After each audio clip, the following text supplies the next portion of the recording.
Мэргэжлийн элтийн байгууллагын 2014 оны үйл ажиллагааны төлөвлөгөөнд тусгагдсны дагуу хүнсний тухай, хүнсний бүтээгдэхүүний аюулгүй байдлыг хангах тухай, стандартчлал тохирлын үнэлгээний тухай, төрийн хяналт шалгалтын тухай, ариун цэврийн тухай хуулиуд, бялууны төрлийн бүтээгдэхүүний үйлдвэрлэл, худалдаанд мөрдөх техникийн зохицуулалт болон стандарт, дүрм журмын хэрэгжилтийг шалгаж, илэрсэн зөрчил дутагдлыг арилгуулах, эрсдлээс урьдчилан сэргийлэх зорилгоор мэргэжлийн арга зүйн зөвлөгөөгч ажиллаж эхэлсэн юм а.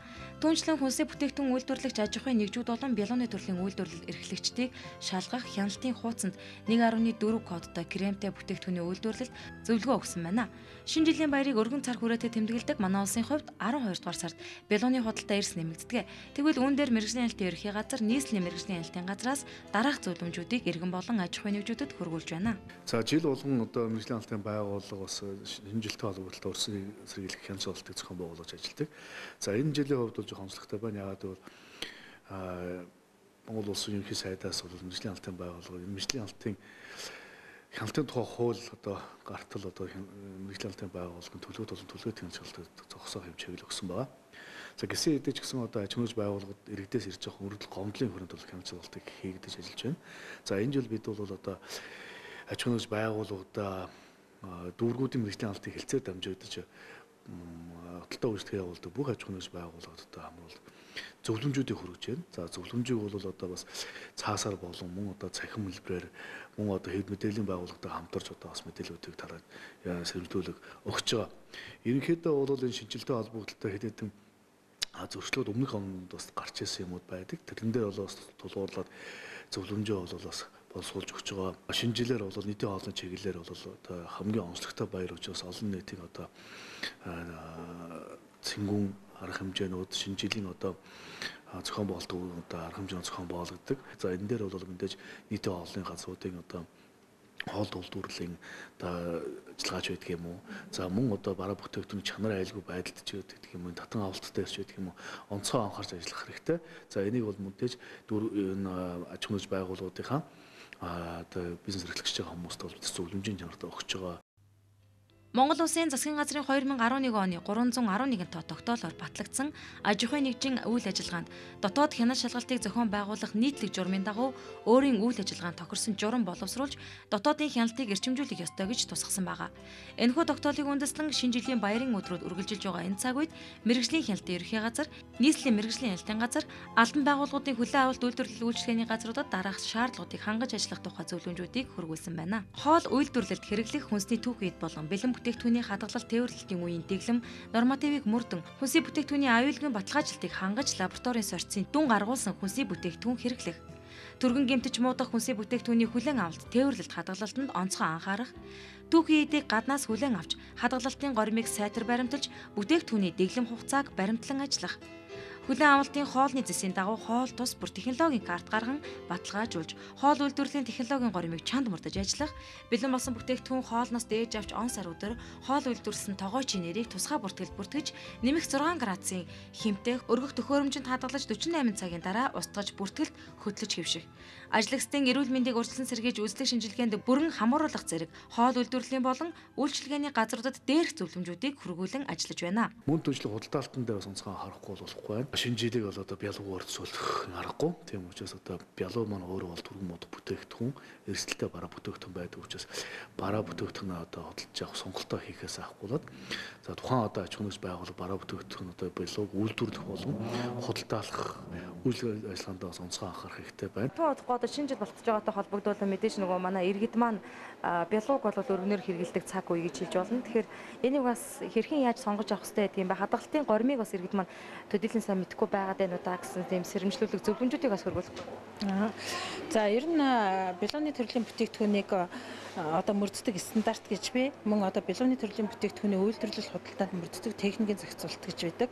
За энэ техникийн зохицуулалт стандартаар бол бялууны төрлийн бүтээгдэхүүнийг маань 0-6 градусд бол хадгалах ёстой. За 0-6 градус гэдэг маань ер нь хөргөгчний температур. За энэ хадгалтын горим дээр бол одоо кремийнхаа төрлөөс хамаарат хадгалтын хугацаа нь бол өөр өөр байдаг. За цэцгийн кремтэй бялуу буюу одоо шин жимсэг нэр чимэлсэн ийм төрлийн бялууг бол 0-6 градуст 24 цагийн дотор одоо хэрэглэх ёстой. Сүн крем, одоо уургийн крем, шоколадтай бялуу гэх мэтийн энэ бусад төрлийн кремээр чимгэлсэн энэ бялуунуудыг бол 48 цагийн дотор одоо хэрэглэх ёстой байдаг. Тэгэхээр одоо манай худалдан авагчид юун дээр анхаарах вэ гэхээр тухайн бүтээгдэхүүний маань худалдаж авахаа өмнө шашган дээр байгаа үйлдвэрлэсэн он сар өдрийг хараад энэ хугацааны дотор одоо 48 цагийн дотор тийм ээ 24 цагийн дотор одоо хадгалтын хугацаа дуусаагүй энэ бүтээгдэхүүнийг л сонгож авах хэрэгтэй. За хөргөгчний температураас гадна одоо манай худалдааны төвүүдээр бол нийтлэг зөрчил илэрдэг. Энэ нь болохоор одоо тасалгааны температурт хадгалагдсан билүү. Нийтийн эзэмшлийн зам талбай дээр худалдааны төвүүдийн гадна цэгүүд дээр хөлдөөсөн билуунуудыг бол яг шинжлэлийн баяр дөхөд ирэхээр бол нэлээд их худалдаалдаг. Тэгэхээр энэ гэж технологийн горимд зөрчиж хадгалагдсан хадгалтын хугацаа дууссан бүтээгдэхүүнийг л одоо худалдан авахгүй байх нь зүйтэй. Зөрчлүүд ямар зөрчлүүд юу илэрдэг юм болоо ихэвчлэн худалдааны төвүүд дээр хадгалтын горим зөрчигдсөн зөрчлүүд их илэрнэ. Хөргөгчний температурт хөргөгчөнд байгаа хэрнээ хөргөгчний маань температур одоо нөгөө 6 градусараас хэтэрсэн. Аль эсвэл тасалгааны температурт одоо хөргөгдөх хөрөмжийн даацаас хэтрүүлээ тийм ээ маш их хэмжээгээр авч хадгалж худалдаалсан ийм зөрчлүүд бол нийтлэг байдаг. Түүнээс гадна манай үйлдвэрлэгчид одоо үйлдвэрлэсэн огноогоо тавихгүй байх зөрчил бол нэлээд байдаг. Тэгэхээр энэ үйлдвэрлэгчдэд зориулсан сэрэмжлүүлгийг бид нар бас бүх үйлдвэрүүдтэй хүргэчихсэн байгаа. Тэгээ зөвлөмжүүдийг бол хүргэлцсэн байгаа. Шинэ жилийн баяраар айл өрх бүр баярын бялуу худалдан авдаг. Манай улсын хувьд бялууг дотооддоо үйлдвэрлэн иргэдийн гар дээр өгдөг. Тиймээс үүнд тавигдах хүнсний тухай хуулийн стандарт дүрм журм гэж бий. Таны худалдан авсан бялууг ахуйн нөхцөл хэрхэн хадгалах ёстой? Хэд хоногийн өмнө үйлдвэрлэснээс хойш хэдэн цаг зориултын хөргүүр хөргөгчөнд хадгалах ёстой болон ямар кремтээс шалтгаалan хадгалтын хугацаа мөн өөр байдаг гэгчлэн энэ бүгд иргэн таны заавал мэдж байх ёстой зүйлс юм а. Түүнчлэн хүнсний худалдаа эрхлэгч нар өөрснөө хүүхдийн бэлэг багцлан боож худалдаалж байгаа. Багцлан боосон бэлгэн доторх бүтээгдэхүүнүүдийн хаяг шошго, хаана үйлдвэрсэн он сар өдөр, хүнсийн нэмэлт хэрхэн ямар хэмжээгээр орсон гэх зэрэг нь худалдан авагчийн зайлшгүй харж сонголтоо хийх мэдлэг юм а. За ер нь бол шинжлэлийн баяраар бэлгийг нэлээд одоо багцлж боодог байгаа. За хамгийн түргүүд иргэдэг хэрэглэгчид маань юуг анхаарах вэ гэхээр уг багцлсан бүтээгдэхүүнд орж байгаа бүтээгдэхүүн бүрийн одоо шошгон дээр анхаарах хэрэгтэй. Шошгон дээр юу байдаг вэ гэхээр нөгөө үйлдвэрлэсэн газрын нэр нь тодорхой байгаа. Тэр нь одоо юу гэсэн үг гэхээр нөгөө гарал үүсэл нь тодорхой байх ёстой гэдэг нөгөө хүнсний бүтээгдэхүүн аюулгүй байдлыг хангах тухай хуулийн заалтыг хэрэгжүүлж байна гэсэн үг. За үйлдвэрийн нэрээс гадна хадгалах нөхцөл нь байх ёстой, хугацаанд байх ёстой, тухайн бүтээгдэхүүнд орж байгаа нөгөө орц найрлага нь тодорхой байх ёстой. За мөн нөгөө гаж нөлөө хориглох заалт энэ төргээд одоо шинээр хүнсний бүтээгдэхүүний шошгон дээр тавигдах ёстой шаардлагууд байгаа. Эдгээр бүтээгдэхүүний эдгээр шаардлагуудыг одоо заавал харж сонгож авах байгаа. Мөн хүнсний бүтээгдэхүүн аюулгүй байдлыг хангах тухай хуулийн дээр 12 дугаар зүйл дээр зүйлийн 6 дуул заасан байгаа л да. Монгол юм уу англи, орос хэл дээр уг бүтээгдэхүүний шошго байх ёстой гэдэг ийм шаардлага тавигдж байгаа. Тийм. Өнгөрсөн сард манай хүнсний худалдааны газрууд дээр шалгалт хийсэн. Үнгээс харахад одоо импортын бүтээгдэхүүнүүдээр нэлээд одоо шошгын зөрчилтэй бүтээгдэхүүн илэрсэн. Бид бол нэг 120 гаруй нэр төрлийн бүтээгдэхүүнийг шошгын зөрчлийг арилгуулж худалдаанд гаргуулсан байж байгаа.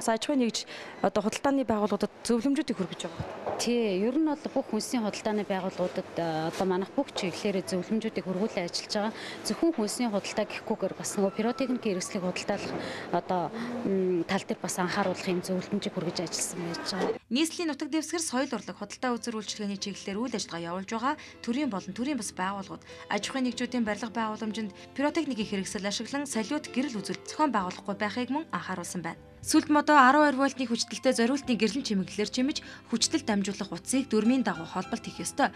Түнчлэн цагаан бенгалийн галыг хялбар шатамхай материалын ойролцоос цацруулахгүй байх хэрэгтэй.